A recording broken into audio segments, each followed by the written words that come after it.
In front of me is Samsung Galaxy A27 and today I would like to show you how you can use Clipboard.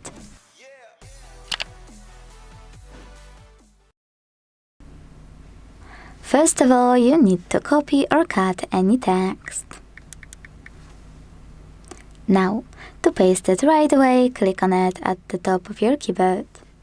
But to paste it later on, select Clipboard icon instead, tap on your text here, and this way paste it.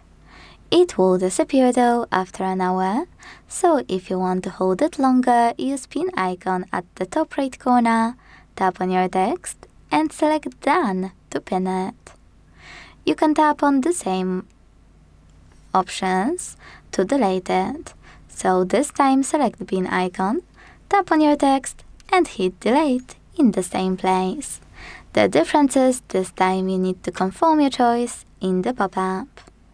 To delete things on the go, use this button at the bottom left corner, and to switch back to standard keyboard, tap on this icon at the top left one. Thanks so much for watching. If you enjoyed this video, leave a like, comment and subscribe. Bye!